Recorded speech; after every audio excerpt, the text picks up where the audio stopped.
Sa Enero pa kasi ang simula ng official election period, pero ngayon pa lang po ay inaasahan na nga ang mainit na laban sa mga nag-aambisyong makaluklok o maluklok sa pwesto. At pipiliin po ng mabotante ang mga manunungkulan sa mga bayan, lungsod at probinsya hanggang sa Senado. Narito po ang report. Asahan ang isa na namang mainit na bangga ng mga kandidato sa mga local at national positions sa May 13, 2013 election.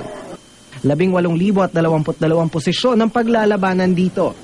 Sa magbubukas na 16th Congress sa susunod na taon, papasok ang bago 12 senador para makumpleto ang 24 na miyembro ng Senado. Sa Kamara de Representantes naman, pupunuan ang 286 na pwesto.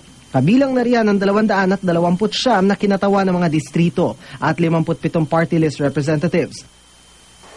Pagdating sa lokal na eleksyon, kailangan maghala ng 80 governor at vice governor at 766 na miyembro ng sangguniang palalawigan o mga board member.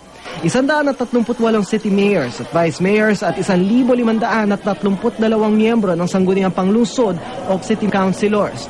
Kailangan din ng 1,476 na municipal mayors at vice mayors at 11,772 miyembro ng sangguniang pambayan o municipal councilors. Pagbobotohan din ang susunod na governor at vice governor ng Autonomous Region in Muslim Mindanao, pati na ang 24 na tatayong assemblymen ng nasabing rehiyon.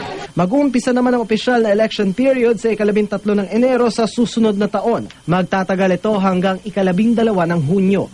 Sa panahong ito, ipinagbabawal ang pagdadala ng mga baril at iba pang deadly weapon, puwera na lang kung pinayagan ng COMELEC. Para sa unang balita, Dano Tingkong, reporting.